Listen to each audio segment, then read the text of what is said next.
Oi pessoal, então no segundo vídeo, também eu espero que ele seja relativamente curto, eu vou tratar sobre o período holandês, que é outro tema muito importante quando se discute história do Rio Grande do Norte.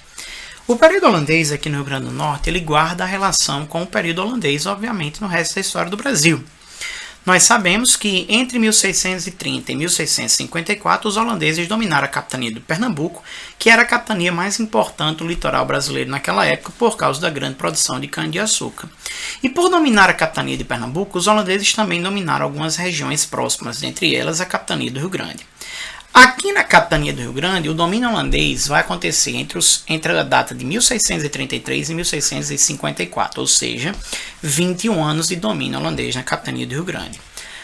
Antes de a gente começar especificamente a falar sobre as razões pelas quais a capitania do Rio Grande sofreu a presença dos holandeses, é importante a gente compreender por que os holandeses resolveram invadir o Brasil, ok? Então, primeira coisa, nós temos que entender que havia uma relação econômica bem significativa entre Portugal e Holanda no que diz respeito ao financiamento da empresa açucareira. Ou seja, boa parte da produção de cana-de-açúcar no Brasil foi financiada pelos holandeses. E os holandeses, por causa disso, tinham uma série de privilégios comerciais com o açúcar brasileiro na Europa. Por causa dessa situação, os holandeses tinham uma relação econômica excelente com Portugal. Entretanto, em 1580, Portugal ficou sob domínio espanhol. E vocês sabem, eu acabei de falar num vídeo anterior, que de 1580 a 1640, a Espanha dominou o território que seria o Império Português. E Espanha e Holanda eram rivais, inclusive estavam em guerra, chamada Guerra dos 80 Anos. E por este motivo, a Holanda proibiu que houvesse relações econômicas, a Espanha proibiu que a Holanda tivesse relações econômicas com Portugal e com o Brasil, consequentemente prejudicando os lucros que os holandeses tinham com a cana-de-açúcar, que eles haviam financiado e que eles gozavam de privilégios na hora de comercializar na Europa, tendo enormes lucros. Então, o primeiro aspecto para lembrar é a razão econômica. Como vocês podem perceber, era a necessidade de garantir o comércio do açúcar. E em segundo ponto, a questão política, que foi a união das coroas ibéricas, esse domínio que a Espanha exerceu sobre Portugal, que prejudicou as relações entre a Holanda e Portugal, fazendo com que a Holanda tivesse de invadir o Brasil para garantir o comércio do açúcar. Então, uma vez invadido Pernambuco em 1630, e uma vez vencendo as últimas resistências que aconteciam em Pernambuco, ainda no início da década de 1630, quando os holandeses vencem o chamado Arraial do Bom Jesus, os holandeses passaram a fazer uma série de estratégias de expansão dos seus domínios aqui no litoral do que hoje é o Nordeste. E as razões pelas quais os holandeses invadiram a capitania do Rio Grande são essencialmente três. A primeira razão é a questão do ponto estratégico. Também no vídeo passado eu disse a vocês que o ponto estratégico do Rio Grande do Norte era muito importante. Até mesmo os portugueses já haviam percebido isso no início da colonização, em 1501, quando resolveram chantar o Marco de Touros. Então dominar a capitania do Rio Grande seria dominar uma capitania que garantiria que os holandeses mais à frente ampliassem os seus domínios para as capitanias mais ao norte, Ceará, Maranhão e por aí vai. Além desse ponto estratégico, o Rio Grande do Norte representaria também a ideia da expansão e consolidação das conquistas holandesas.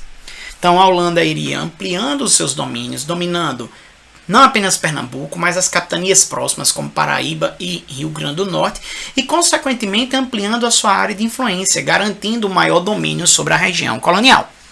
E por fim, o terceiro motivo, um motivo extremamente significativo, é que o Rio Grande do Norte tinha uma importante quantidade de rebanho bovino, o qual permitiria certamente o abastecimento de Pernambuco de carne. Ou seja, vocês sabem que o gado, que a carne, era um produto que só podia ser consumido internamente.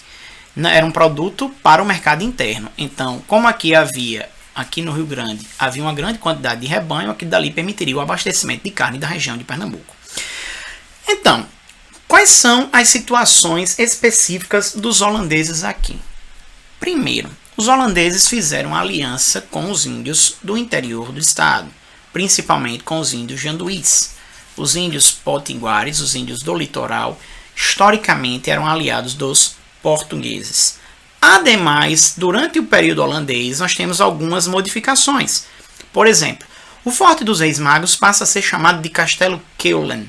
Eu não tenho certeza sobre a pronúncia, mas quando vocês olharem lá na prova, se tiver esse nome, vocês já sabem que é o Forte dos Reis Magos. E a cidade do Natal passou a ser conhecida pelo nome de Nova Amsterdã. Entretanto, o que mais chama atenção no período holandês aqui no Rio Grande do Norte, diferentemente do que aconteceu, por exemplo, em Pernambuco, é a situação de destruição e massacres. Em Pernambuco, a gente tem muito aquela ligação com Maurício de Nassau, as transformações culturais que aconteceram lá. Aqui, pouca coisa em termos cultural aconteceu. A história, principalmente a história tradicional, costuma lembrar essencialmente dos chamados massacres de Uruaçu, Cunhaú e Ferreiro Torto. Inclusive, recentemente, o Estado do Rio Grande do Norte, né, criou uma lei, melhor dizendo, a Assembleia criou uma lei criando o feriado de mártires de Cunhaú e Uruaçu, um feriado religioso. Então, esses massacres de Cunhaú e Uruaçu, eles devem ser compreendidos dentro de um contexto. Eles não foram massacres, digamos assim, gratuitos. Eles aconteceram no contexto da insurreição pernambucana. Em 1645, os pernambucanos começaram a se revoltar contra o domínio holandês e, por causa disso, começaram a lutar contra aquela presença, visando expulsá-los. Então, nesse contexto de tentativa de expulsão dos holandeses, os holandeses aqui no Rio Grande do Norte, visando evitar todo e qualquer tipo de movimento contrário a eles, criaram uma série de situações de destruição e massacres, como, por exemplo, esses massacres aqui que eu acabei de mencionar. São massacres que você, portanto, tem que lembrar. A primeira conotação, o contexto histórico da insurreição pernambucana. Então, na principal capitania, os holandeses estavam sofrendo oposição. Consequentemente, é factível você compreender que os massacres estão no contexto da luta contra os holandeses. E segundo, você também tem que lembrar da forte conotação religiosa. Hoje isso está mais no segundo plano, porque há toda aquela discussão sobre os holandeses serem calvinistas e os colonos serem católicos. Naquela época em que as disputas religiosas eram muito significativas, a Europa, por exemplo, vivia nesse período uma guerra que aconteceu entre 1618 e 1648, a chamada Guerra dos 30 Anos, que tinha uma conotação religiosa. Entretanto, esta concepção hoje sofre críticas, sobretudo porque o principal líder dessa situação de destruição era judeu, não era sequer protestante. Ou seja, a gente hoje tem que compreender, claro, a questão religiosa, mas também compreender os massacres dentro de um contexto maior, que é o contexto de luta contra os holandeses. Certo? Então, quando os holandeses foram expulsos de Pernambuco, pouco tempo depois eles saem da capitania do Rio Grande. E a capitania do Rio Grande fica relativamente destruída, fica pouco povoada, pouco colonizada. Consequentemente, com o objetivo de reconstruir essa colonização, a coroa estabelece uma estratégia de repovoar esse território. Então, o que acontece? Os portugueses os colonos recebem uma série de terras no interior, as chamadas sesmarias. E essa grande quantidade de colonos que começam a entrar no interior logo depois da expulsão dos holandeses leva a um choque com os índios que estavam no interior. Vamos lá, por partes, porque talvez eu tenha falado um pouco rápido. Os holandeses estavam aqui.